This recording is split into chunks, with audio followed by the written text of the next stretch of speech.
نحمده ونستعينه ونستغفره ونؤمن به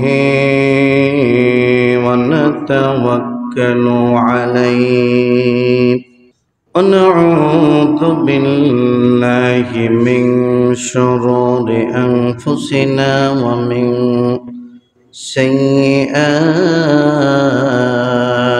أعمالنا من يهده الله فلا مضل له ومن يضلله فلا تجد له وليا مرشدا ونشهد أن لا إله إلا الله وحده لا شريك له ونشهد أن سيدنا وسندنا وطبيبنا وطبيب قلوبنا محمدا عبد الله ورسوله الذي أرسله بالحق بشيرا ونذيرا وداعيا إلى الله بإذنه وسراجا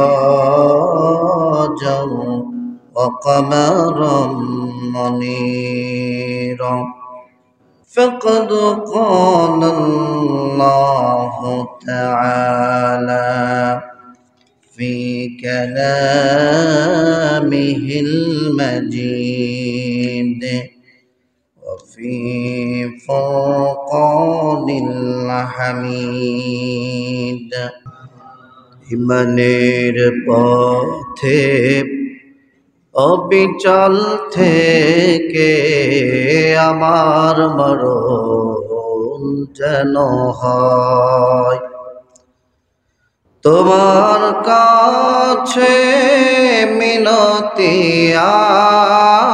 আমার ও গো রহিম রহমান। মহান আল্লাহ সুবহানাহু ওয়া তাআলার দরবারে আবেগ আপ্লুত কণ্ঠে বিনয় অবনতি চিত্তে মহান রব্বুল আলামিনকে খুশি করবার জন্য সকলে প্রাণ ভরে জবান সেরে সমবেত আওয়াজে পড়ছি আলহামদুলিল্লাহ, পড়ছি আল্লাহু আকবার। দরুদ ও সালাম পেশ করছি মহান মানবতার মুক্তির দিশারি যে নবী ভাঙ্গা স্তূপের উপরে প্রতিষ্ঠিত করেছিলেন ইসলামিক সমাজ। সে নেতার নাম কি? মুহাম্মাদুর রাসূলুল্লাহ সাল্লাল্লাহু। এই ছাড়া আর কি কোনো নেতা আছে যে নেতার নাম নিলে আপনার একটা নেকি হবে? এরকম আছে নাকি? এরপরেও তো মানুষ সেই নেতার অনুসরণ করতে চায় না, দুনিয়ার নেতার পিছনে ঘুরে ফিরে বেড়ায়। আছে না নাই? সবই জানেন আপনারা। আসলে আমরা সবই জানি, কিন্তু মানার ব্যাপারে একটু আমাদের অলসতা, ঠিক কিনা বলেন? এজন্য ব্যক্তি যত জানো কোনো ফায়দা নাই যদি না মানে। জানতে হবে প্লাস মানতে হবে। আপনি জানেন অল্প, কিন্তু আমলও করেন এর উপরে সহিভাবে, অল্প আমলই নাজাতের জন্য যথেষ্ট, ঠিক কিনা বলেন? এজন্য আমরা দুনিয়ার কোনো নেতার আদর্শ গ্রহণ করব না, একমাত্র বিশ্ব নবী মুহাম্মাদুর রাসূলুল্লাহ সাল্লাল্লাহু আলাইহি ওয়াসাল্লাম ছাড়া, ঠিক কিনা বলেন? গত কয়েকদিন আগে একটি ভিডিওতে দেখলাম, ভালো লাগলো বিষয়টা দেখে। বাংলাদেশের একজন রাজনৈতিক ব্যক্তি, নাম হচ্ছে ভিপি নূর। তাকে একটি টকশোর মধ্যে বলা হচ্ছে, আপনি তো রাজনীতি করেন, আপনার আদর্শ কি, কি আদর্শ আপনি লালন করেন? তিনি বলছিল, যেহেতু আমি মুসলমান, আমার আদর্শ হচ্ছে একমাত্র বিশ্ব নবী মুহাম্মাদুর রাসূলুল্লাহ সাল্লাল্লাহু আলাইহি সাল্লাম হচ্ছে আমার আদর্শ। যেটা বলি সুবহানাল্লাহ। মন থেকে ভালো লাগলো, দোয়াও করলাম, আল্লাহ পাক যাতে তোকে রাসূলের আদর্শের উপরে যতদিন বেঁচে থাকবি আল্লাহ পাক যাতে রাখে, বলেন আমিন। রাসূলের আদর্শ যে মানতে হবে, এটা দুনিয়ার কোনো মানুষের কথা নয়। কার কথা? আল্লাহ রাব্বুল আলামিন বলছেন, লাকাদ কানা লাকুম ফি রাসূলিল্লাহি উসওয়াতুন হাসানা। জোরে বলি আল্লাহু আকবার। আল্লাহ পাক নিজেই বলছেন, রাসূলকে উত্তম আদর্শ দিয়া, উত্তম চরিত্র দিয়া তোমাদের কাছে আদর্শ স্বরূপ আমি পাঠিয়ে দিয়েছি। কোন মানুষ যদি বিশ্ব নবী মুহাম্মদুর রাসূলুল্লাহ সাল্লাল্লাহু আলাইহি সাল্লামের আদর্শকে মেনে নেয়, তার ব্যক্তি জীবনে আল্লাহ পাক রব্বুল আলামিন বলছেন তার আদর্শটা 100% একজন মুমিনের আদর্শ হয়ে যায়। রাসূলের আদর্শ ছাড়া অন্য কার আদর্শ কেউ যদি গ্রহণ করে তার ঈমান থাকে না। কথা ঠিক কিনা বলেন? কারণ রাসূল পাঠিয়ে দিয়েছে আদর্শ মানার জন্য রাসূলকে। আপনি রাসূলের আদর্শ প্রতিষ্ঠা না করতে গিয়া আপনার নেতার আদর্শ প্রতিষ্ঠা করেছেন সমাজে, আর এই পথেই যদি আপনি মারা যান, আপনার অবস্থাটা কি হবে একটু চিন্তা করে দেখেন। আল্লাহ পাঠাইলো কেন? দুনিয়াতে আসলাম কি করলাম আর চলে গেলাম কি নিয়া? বিশ্বনবী মুহাম্মদুর রাসূলুল্লাহ সাল্লাল্লাহু আলাইহি সাল্লাম ইন্তেকাল করলেন। ইন্তেকালের পরে কিছু সংখ্যক সাহাবী আম্মা জান আয়েশা সিদ্দিকা রাদিয়াল্লাহু তাআলা আনহার কাছে চলে গেল, গিয়ে বলছেন, ওগো আম্মা জান, বিশ্ব নবীর চরিত্র সম্পর্কে, বিশ্ব নবী সম্পর্কে আমাদের কাছে কিছু বলুন। আম্মা জান আয়েশা বলছেন, কেন, তোমাদের কাছে কি কোরআন নাই? বলে, হ্যাঁ কোরআন আছে। তাহলে আমার কাছে কেন আসলা? আল্লাহ পাক তো কোরআনে বলেছেন, কানা খুলুকুল কোরআন। হযরত আম্মা জান আয়েশা বলছে, আল্লাহ রাব্বুল আলামিনের এই 30 পারা কোরআন, অর্থাৎ গোটা কোরআনটাই হলো আমার স্বামীর চরিত্র। জোরে বলি সুবহানাল্লাহ। বিশ্বনবী মুহাম্মদুর রাসূলুল্লাহ সাল্লাল্লাহু আলাইহি ওয়াসাল্লামের আদর্শ যদি আমরা মানতে চাই, আমার মূল আলোচনার মধ্যে আমি আলোচনা করব, প্রত্যেকটা জীবনেই দুনিয়ার মানুষের মানা একেবারে সহজ হবে না। কারণ বিশ্বনবীর চরিত্র ছিল, বিশ্বনবীর কাজ ছিল রাত 3টার দিকে উঠতেন, তাহাজ্জুদের নামাজ পড়তেন। নামাজ পড়তে পড়তে বিশ্বনবীর পা একেবারে ফুলে যেত। প্রত্যেকটা মুসলমান যদি ব্যক্তি জীবনে চিন্তা করে রাসূলের আদর্শ দিয়ে বাস্তবায়ন করব নিজের জীবন, শুধুমাত্র নামাজের সময় রাসূলের সুন্নাহ মানলাম, দাড়ি রাখলাম সুন্নাহ মানলাম, মাথায় টুপি দিলাম সুন্নাহ মানলাম, রাষ্ট্রীয়ভাবে দিন প্রতিষ্ঠার ব্যাপারে এটাও মানলাম, কিন্তু বিশ্বনবী মুহাম্মদুর রাসূলুল্লাহ সাল্লাল্লাহু আলাইহি সাল্লামের চরিত্র আর আদর্শ তো এতটুকুর মধ্যে সীমাবদ্ধ নয়। গোটা কোরআনটাই হলো বিশ্বনবী মুহাম্মদুর রাসূলুল্লাহ সাল্লাল্লাহু আলাইহি ওয়াসাল্লামের আদর্শ। বলি সুবহানাল্লাহ। একজন মানুষ যদি আদর্শকে মেনে নেয়, ওই মানুষটা সাহাবীরা যেমন মেনে নিয়েছিল রাসূলের আদেশ, রাসূলকে আনুগত্য করার কারণে দুনিয়ার মধ্য থেকে জান্নাতের সার্টিফিকেট পেয়ে গিয়েছে। একটু আওয়াজ দিয়ে বলতে হবে সুবহানাল্লাহ। দুনিয়াতে বেঁচে ছিলেন, রাসূলের আনুগত্য করেছেন, রাসূলের পিছনে থেকেছেন, কথাগুলো মেনেছে, এর জন্য আল্লাহ পাক তাকে দুনিয়ায় বেঁচে থাকা অবস্থায় 10 জন সাহাবী জান্নাতের সুসংবাদ পেয়েছে। তার নাম্বার 1 হযরত আবু বকর সিদ্দিক রাদিয়াল্লাহু তাআলা। হযরত ওমর ফারুক রাদিয়াল্লাহু তাআলা আনহু 4 খলিফা ছিলেন এর মধ্যে। প্রত্যেকটি সাহাবীর জীবনী তালাশ করে দেখেন, তাদের জীবনের মধ্যে আমাদের মতন এত আরাম আয়েশের জিন্দেগি ছিল না। মনে চাইলো মসজিদে গেলাম, মনে চাইলো নামাজ পড়লাম, মনে চাইলো দান করলাম, মনে চাইলো যাকাত দিলাম কিছুটা, এরকম নয়। আল্লাহর আদেশ এসেছে, পিছনের সব কিছু বাদ দিয়ে দিয়েছে। হাতের মধ্যে মদের বোতল, আজান হয়ে যাচ্ছে, মসজিদে চলে যাচ্ছে, রাস্তার মধ্যে হাঁটতে হাঁটতে মদ পান করছে, আজান চলছে। ইতিমধ্যে শুনতে পেলেন আল্লাহ রাব্বুল আলামিনের পক্ষ থেকে আয়াত নাজিল হলো, ইয়া আইয়ুহাল্লাযীনা আমানু লা তাকরাবুস সালাতা ওয়া আনতুম সুকারা।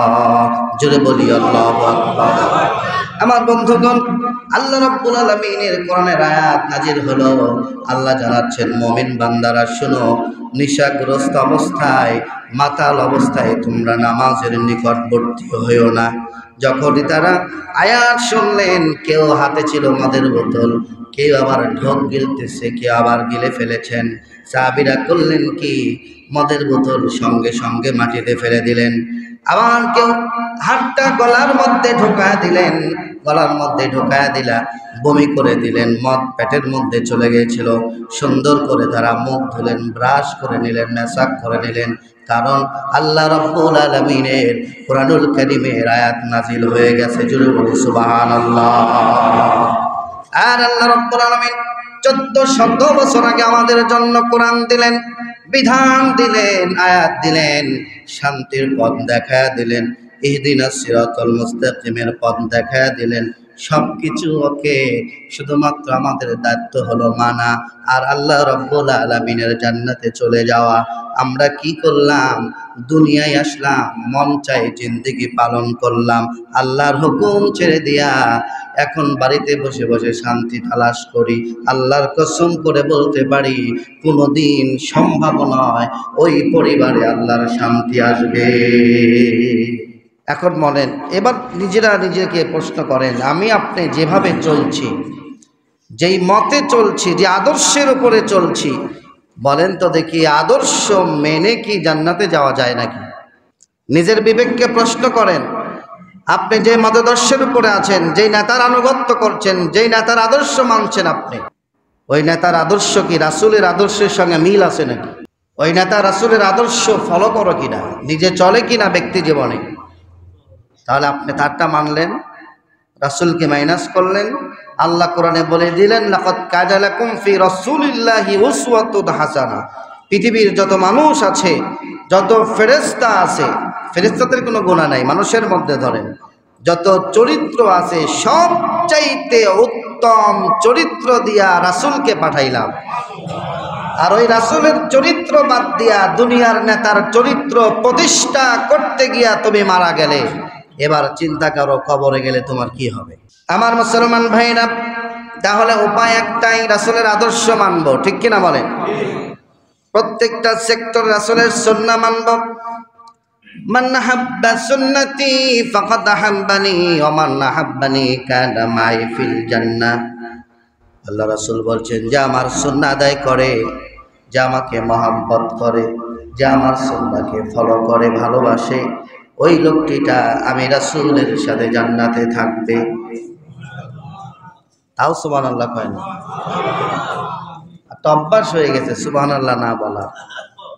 কোথায় বলতে হবে সুবহানাল্লাহ, এটা তো বুঝেই না অনেকে, না বুঝলে কবে কি রাসূলের সঙ্গে জান্নাতে থাকবেন আপনি। এর চাইতে ভালো উত্তম কাজ কি আছে? এরপরে আমরা চুপ করে বসে আছি, মানে আমাদের আশা আকাঙ্ক্ষা নাই যে রাসূলের সঙ্গে আমরা জান্নাতে থাকবো। আছে কি?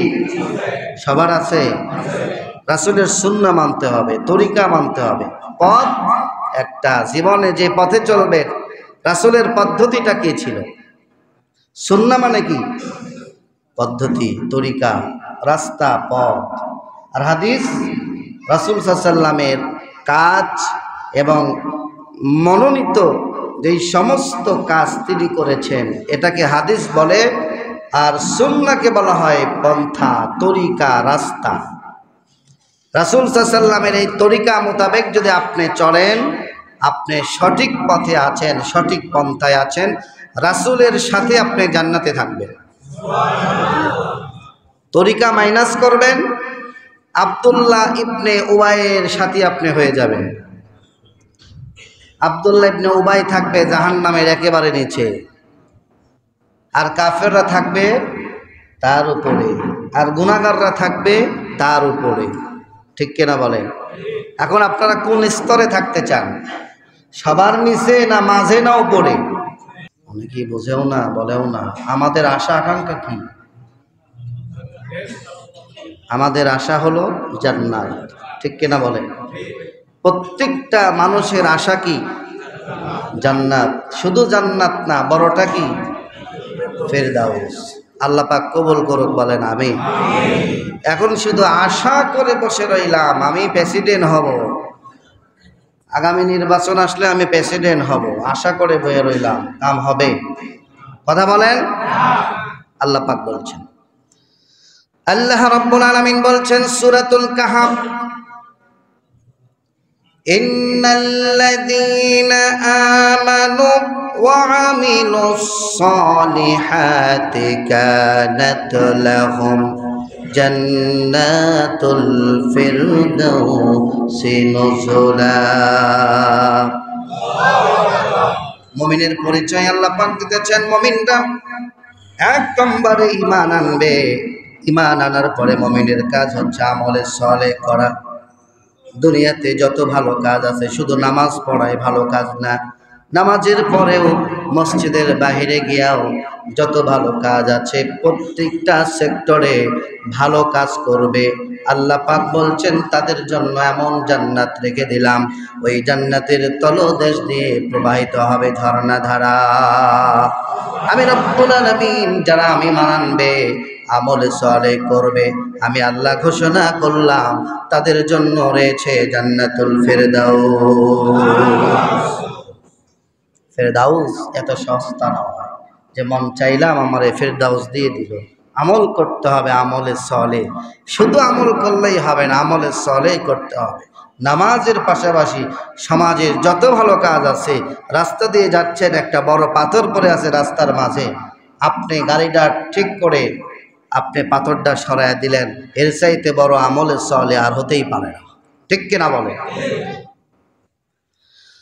এই যে শীতের মৌসুমে কত মানুষ কত দামি পোশাক পরছে, কত সুন্দর পোশাক পরছে, মার্কেটের পাশে গিয়ে দেখবেন কত গরিব মানুষ ছোট্ট ছোট্ট বাচ্চাদের নিয়ে বসে আছে, পায়ে একটা জুতাও নাই, স্যান্ডেলও নাই, শীতের একটা পোশাকও নাই। আপনি 5,000 টাকার পোশাক কিনেন, আপনার কাছে গিয়ে হাত পেতেছে, 10টা টাকা দেন একটা স্যান্ডেল কিনবো, আপনি 10টা টাকাও দেন না, তাকে ব্যাক করে দেন। এমন মানুষ আছে না নাই? আপনি নামাজ পড়লেন ঠিকই আছে, ফরজ ইবাদত করলেন, কিন্তু আমলে সালেহ আপনার হয় নাই। আপনার উচিত ছিল আপনার বাড়ির পাশের মানুষ না খেয়ে আছে কিছু খাদ্য দেওয়া, শীতের মধ্যে একটু বস্ত্র বিতরণ করা, একটা কম্বল দেওয়া, একটা জামা দেওয়া, অন্তত পক্ষে একটা গরিবকে একটা মোজা দিয়ে দিলেন। এমনকি কেউ আছে নাকি কেউ করেছেন এরকম? এতগুলো মুসল্লির মধ্যে দেখেন একজনও নাই একটা মোজা দিয়েছে কাউকে। আমার মুসলমান ভাইরা, এজন্য তো আল্লাহ রাব্বুল আলামিন বলছেন আমলে সালেহ যারা করবে, আমলে সালেহ জিন্দেগি যারা পালন করবে, আল্লাহ বলেন শুধু জান্নাত দিব না, তাদেরকে আমি জান্নাতুল ফিরদাউস দান করে দিব। পারবো তো ইনশাআল্লাহ? জান্নাতুল ফিরদাউস পেতে রাজি আছি তো আমরা? আল্লাহ পাক আমাদের সকলকে আমলে সালেহ জিন্দেগিতে কবুল করুক, বলেন আমিন। প্রিয় ভাইরা, আপনাদের সামনে ছোট্ট একটি আয়াত তেলাওয়াত করেছি। আল্লাহ পাক বলছেন, ইয়া আইয়ুহাল্লাযীনা আমানুত্তাকুল্লাহা হাক্কা তুকাতিহি ওয়া লা তামুতুন্না ইল্লা ওয়া আনতুম মুসলিমুন। মুমিনদেরকে আল্লাহ ডাক দিচ্ছেন। মুমিন কারা? যারা আল্লাহর প্রতি ঈমান এনেছে, রাসূলের প্রতি ঈমান এনেছে, আসমানি কিতাবের উপর ঈমান এনেছে, ফেরেশতাগণের উপরে ঈমান এনেছে, পরকালের প্রতি ঈমান এনেছে, তকদীরের উপরে ঈমান এনেছে, তারা হলো ঈমানদার। ঠিক কিনা বলে? আল্লাহ পাক তাদেরকে ডাক দিয়ে বলছে, ইয়া আইয়ুহাল্লাযীনা আমানুত্তাকুল্লাহ, তোমরা আল্লাহকে ভয় করো। কাকে? জোরে বলেন। আল্লাহকে ভয় করো যেমনটি ভয় করা উচিত। আমরা যেরকম করে আল্লাহকে ভয় পাই, আসলে কি এরকম ভয় পেলে আমরা চলবে? যেই রকম ভয় আমরা আল্লাহকে পাই, মানে ফজর অনেকেই আসে নাই, ফজরে নামাজও পড়ে না, কিন্তু জুমায় আসছে, এটা কি আল্লাহর ভয়? আবার দেখা যাবে জুমা শেষ, আসরের নামাজে অর্ধেকও মসজিদ ভরবে না, এটা কি আল্লাহর ভয়? কথা বলেন না ভাই। আল্লাহর ভয় কি? যেমনটি ভয় করা উচিত আল্লাহ বলছেন। তার মানে আল্লাহ রাব্বুল আলামিন বলছেন, বান্দারে আমাকে যেমন করে ভয় করা উচিত তেমনি ভয় করো। আমার বন্ধুগণ, তার মানে হলো তুমি ফজর যেমন পড়েছো মসজিদে কনকনে শীতের মধ্যে, ঠান্ডা পানি দিয়ে ওযু করেছো, আবার জুমাতেও চলে এসেছো, আসরের আজান হবে, আবার তুমি আসরে চলে আসবা, আবার মাগরিবে চলে আসবা, আবার ইশা আদায় করবা, আবার সমাজে ভালো ভালো কাজগুলো তুমি করবা, যেহেতু তুমি তাকওয়াশীল, মৌলিক ইবাদত শুনে আদায় করবা, কোনো গুনাহের সাথে জড়িত হবা না, কবিরা গুনাহে অংশগ্রহণ করবা না, শিরকের মধ্যে যাবা না। এটা হলো আল্লাহ রাব্বুল আলামিনকে যেমনি ভয় করা উচিত, অমনি ভয় করার নাম হলো এইটা। কথা বলেন ঠিক কিনা? কিন্তু আমরা আল্লাহকে যেমন করে ভয় করছি, এটা আল্লাহর ভয় নয়, এটাকে আল্লাহ রাব্বুল আলামিনকে পরিপূর্ণ আমরা ভয় করি না। যদি ভয় থাকতো তাহলে এক ওয়াক্ত নামাজে আসলাম আর 4 ওয়াক্ত আসলাম না, সপ্তাহে একদিনও আর আসলাম না, এটাকে আল্লাহ রাব্বুল আলামিনের ভয় বলে না। অতএব আপনি যেহেতু একাত ওয়াক্ত নামাজ পড়েছেন, আল্লাহকে রব বলে মেনে নিয়েছেন, এজন্য আপনি ঈমানদার। এবার আল্লাহ আপনাকে নসিহত করছে কি করে? আল্লাহকে ভয় করার মতো ভয় করো, আর পরিপূর্ণ মুসলমান না হয়ে তোমরা মৃত্যুবরণ করো না। কার কথা? আরো জোরে বলতে হবে, কার কথা? আমার বন্ধুগণ, আল্লাহ রাব্বুল আলামিন জানিয়ে দিয়েছেন, বান্দা তাকওয়া অর্জন করো, ভয় করো, আর মুসলমান না হয়ে মৃত্যুবরণ করো না। আমরা সকলেই তো মুসলমান, আবার কি করে আমরা মুসলমান হব? আমার মুসলমান ভাইরা, পরিপূর্ণ মুসলমান হওয়ার জন্য 5টি কাজ যদি কোনো মানুষ সঠিকভাবে করে, তাহলে ওই বান্দাটা পরিপূর্ণ মুসলমান হতে পারবে। কয়টি কাজ? জোরে বলেন। এই 5টি কাজ আমরা করতে রাজি আছি নাকি? আগে শুনে দেখি পারি কিনা, নাকি বলেন? আগে ইনশাল্লাহ বলার দরকার নাই, আগে শুনি দেখি তো আমাদের জীবনে এই কাজগুলো করা সম্ভব হয় নাকি। 1 নম্বরে হলো, ভালো মুসলমান হতে গেলে গুণ হবে 5টা। 1 নম্বর, ঈমানটা বিশুদ্ধ করতে হবে। ঈমানের মধ্যে কোনো ভেজাল থাকা যাবে না, বিশুদ্ধ ঈমান। তার মানে নামাজ পড়বেন, আল্লাহর কাছে চাইবেন, আল্লাহকে বাদ দিয়ে আবার অন্য কারো কাছে চাইবেন, শিরক করবেন, কুফরি করবেন, তা হবে না। ঠিক কিনা বলেন? তার মানে আমার জীবনে যা কিছু চাওয়ার, আমার জীবনে যা কিছু করার, সব কিছু কার জন্য করব? আল্লাহ বলছেন, কুল ইন্না সালাতি ওয়া নুসুকি ওয়া মাহইয়ায়া ওয়া মামাতি লিল্লাহি রাব্বিল আলামিন। আমার নামাজ, আমার রোজা, আমার কুরবানি, আমার হজ, আমার যাকাত, আমার ভালো কথা বলা, আমার দান করা, আমার সদকা করা, আমলে সালেহ করা, যা কিছু হবে সব কার জন্য হবে? সবাই বলেন না কেন, কার জন্য? সব কিছু আল্লাহর জন্য হওয়া লাগবে। আপনি একজনকে দান করবেন, এটাও কার জন্য হবে? আপনি যাকাত দেবেন কার জন্য? সদকা করবেন কার জন্য? দান করবেন কার জন্য? সব কিছু করতে হবে আল্লাহর জন্য। এক কথায় আপনার জীবনে চলার পথে বেঁচে থাকা অবস্থায় যতদিন যা কিছু করব এই সব কিছু করতে হবে একমাত্র আল্লাহর জন্য। কথা বলেন ঠিক কিনা? তাহলে এবার বলতে পারেন হুজুর আমরা সুদ খাবো কার জন্য, ঘুষ খাবো কার জন্য, মানুষের বাড়িঘর জ্বালাবো কার জন্য, ওজনে কম দেব কার জন্য? এরা কার জন্য? শয়তানের উদ্দেশ্য করেও কি এটা করা যাবে? এক কথায় যত ভালো কাজ আছে সব হবে আল্লাহর জন্য, আর যত খারাপ কাজ আছে সব আমরা বাদ দিব, সেটাও কার জন্য? এক কথায় জীবনের সমস্ত ভালো কাজ আল্লাহর জন্যই করব, আবার যত খারাপ কাজ আছে সব বাদ দিব আমি কার জন্য? আল্লাহর জন্যই বাদ দিব। সাহাবীরা এমন ঈমান এনেছে, ওই ঈমানের উপরে থাকতে গিয়া জীবন দিয়েছে, এরপরেও বেঈমান হয় নাই। ঠিক কিনা? বিশ্বনবীর সাহাবী হযরতে খুমাইব রাদিয়াল্লাহু তাআলা আনহু দ্বীনের দাওয়াত দিতে গিয়ে আটকে পড়লেন কাফেরদের কাছে। কাফেররা তাকে বন্দী করেছে, বন্দী করে ঘরের মধ্যে রেখে দিয়েছেন। 1 দিন 2 দিন 3 দিন 4 দিন খাবার বন্ধ, পানি বন্ধ। কাফেরের বোন চিন্তা করছে মুসলমানকে বন্দী করা হলো, এতদিন খাবার দেয় না, বেঁচে আছে নাকি মরে গেছে, একটু জ্বালানা দিয়ে দেখি তো। জ্বালানা দিয়ে তাকায়ে দেখছেন, বুখারীর হাদিস বলছি, কাফেরের বোন দেখতেছে হযরতে খুবাইব রাদিয়াল্লাহু তাআলা সুন্দর করে বসে আছেন, আর খুবাইবের সামনে সুন্দর ফলমূলগুলো আল্লাহ রাব্বুল আলামিন সুন্দর করে সামনে দিয়ে দিয়েছেন।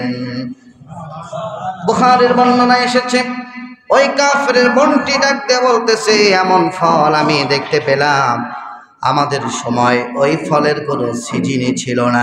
জোরে জোরে বলি না সুবহানাল্লাহ। আল্লাহর সেই ক্ষমতা আছে নাকি বলেন?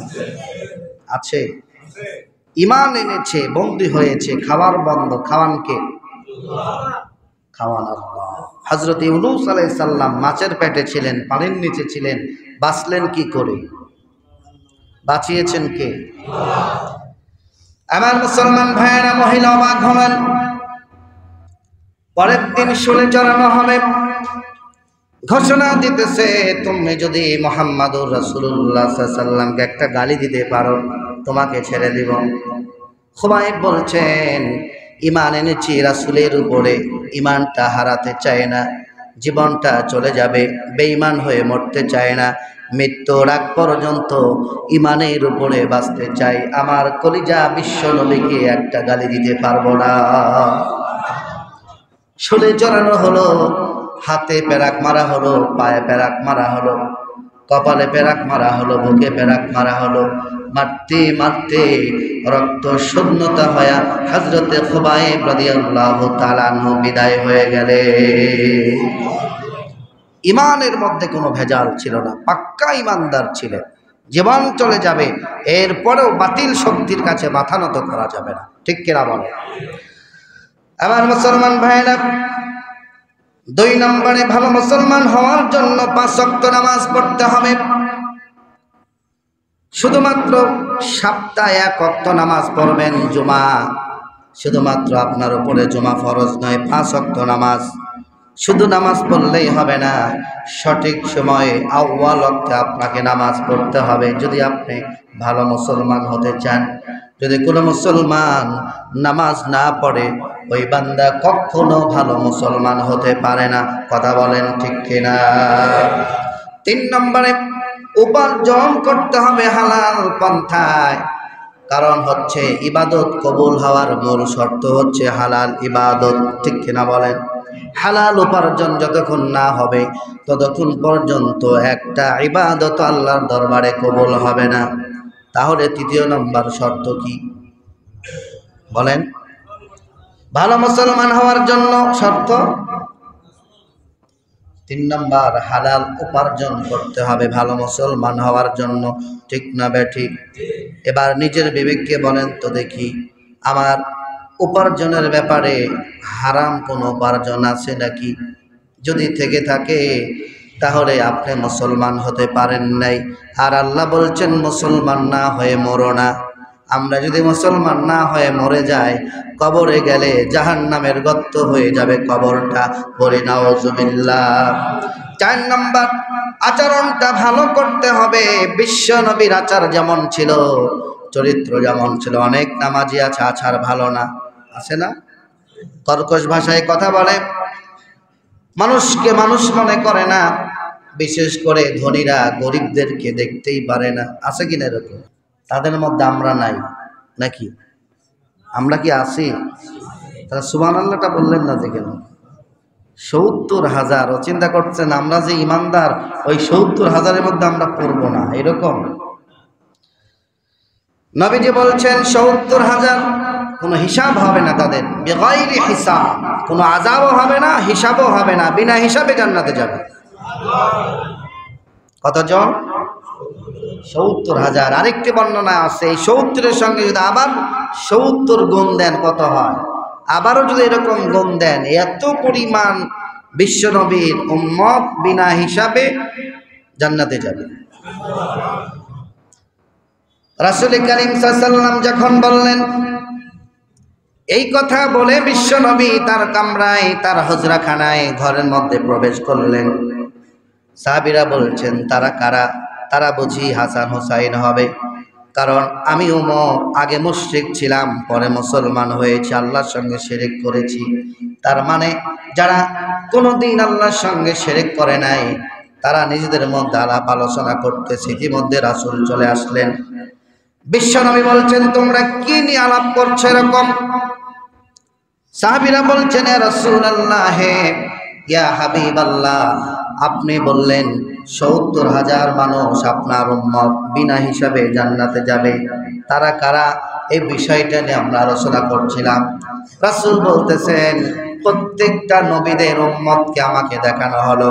কোন নবীর উম্মত মাত্র 2 জন, 5 জন, 7 জন, কিছু নবীর উম্মত হলো আবার 10 জন, 20 জন করে আছে। একটা বড় পাল আনা হলো, আমি মনে করলাম এটা বুঝি আমার উম্মত, বলা হলো না, এটা হলো হযরত মূসা আলাইহিস সালামের উম্মত। আবার আমাকে বলা হলো, আপনি এই সাইডে তাকান। আমি তাকায় দেখলাম বিশাল অনেক মানুষের একটা বড় ভাগ আসছে। রাসূল সাল্লাল্লাহু আলাইহি ওয়াসাল্লাম বললেন, এরা কারা? ফেরেশতারা বলল, এটা হলো আপনার উম্মতের ৭০,০০০ মানুষ, যারা বিনা হিসাবে আল্লাহর জান্নাতে যাবে। সাহাবীরা বললেন, ইয়া রাসূলুল্লাহ, কি কারণে যারা বিনা হিসাবে জান্নাতে যাবে? বিশ্বনবী মুহাম্মদুর রাসূলুল্লাহ সাল্লাল্লাহু আলাইহি সাল্লাম 1 নম্বর কারণ, লা ইস্তারকুন, কোন মানুষ ঝাড়ফুঁক তলব করে নাই। কোন মানুষ কারো কাছে গিয়া ঝাড়ফুঁক তলব করে নাই। অনেক মানুষ আমাদের কাছে আসে, হুজুর একটু ঝাড়া দিয়ে দেন, মাথা ব্যথা একটু ঝাড়া দেন, বাচ্চা ভয় পেয়েছে একটু ঝাড়া দেন। রাসূল বলছেন, কেউ যদি এই ঝাড়া তলব না করে, ও তার মধ্যে ওই বেন্দে 1 নম্বর বান্দা। সুবহানাল্লাহ বলে। ঝাড়ফুঁক করা এটা কি জায়েজ কিন্তু নাকি হারাম? ঝাড়ফুঁক এটা জায়েজ আছে। এরপরেও আল্লাহ পাক মর্যাদা দিতেছেন, কোন মানুষ চোখে খারাপ হয়েছে, মাথা ব্যথা হয়েছে, পেটের ব্যথা হয়েছে, কারো কাছে যাই নাই, নিজে নিজে সূরা ফাতিহা পড়ে ফু দিয়ে 1 গ্লাস পানি খেয়েছে। আবার অনেক দেখি নামাজের পরে মাথা শরীর মাসি করে দেয়। এটা উত্তম পন্থা নয়। উত্তম পন্থা হচ্ছে রাত্রিবেলায় শুতে যাবেন যখন, শোয়ার আগ মুহূর্তে সূরা ফালাক, সূরা নাস আর সূরা ইখলাস, এই 3টা সূরা পড়ে মুখে ফু দিয়ে আপনি গোটা শরীর মাসা করে নেবেন। এটা হচ্ছে উত্তম পন্থা, সুন্নাহ। সুবহানাল্লাহ বলেন। 1 নম্বর, কারো কাছে ব্যক্তি কোনোদিন ঝাড়ফুঁক তলব করে নাই। 2 নম্বর হলো ইয়াতাতায়্যারুন, ভাগ্য নির্ণয় করে নাই, ভাগ্য পরীক্ষা করে নাই। অনেক জায়গায় দেখা যায় টিয়া পাখি বসে আছে, একটা চিঠি উঠায়, চিঠি খুলে দেখে ওরে সর্বনাশ, তোর কপালে 3টা বিয়া আছে। লোকটা তো খুব খুশি, ওরে সর্বনাশ, 3 বিয়া আমার কপালে আছে। না এরকম ভাগ্য পরীক্ষা? আবার বলে তুই জীবনে অনেক টাকার মালিক হবি। এই যে ভাগ্য পরীক্ষা, এটা একেবারেই হারাম কাজ। কোন বান্দা যদি এটা কোনোদিন করে নাই, 2 নম্বর শর্ত। 3 নম্বর, ওয়ালা একদম, আল্লাহ রাসূল সাল্লাল্লাহু আলাইহি ওয়াসাল্লাম বলছেন, মক্কার কিছু মানুষ ছিল, রোগ সারার জন্য তারা লোহাকে আগুনে পোড়ায় দিয়া ওই লোহাকে শরীরের মধ্যে দাগ দিতেন, ছ্যাঁকা দিতেন। এই ছ্যাঁকার মাধ্যমে রোগ নির্ণয় করতেন বা রোগ ভালো হতো। রাসূল বলছেন কেউ যদি এরকম কাজ না করে, বর্তমান সময়ে সেটা হয়ে গেছে ট্যাটু। এই ট্যাটু আছে না নাই? অনেক মুসলমানের হাতেও ট্যাটু আছে।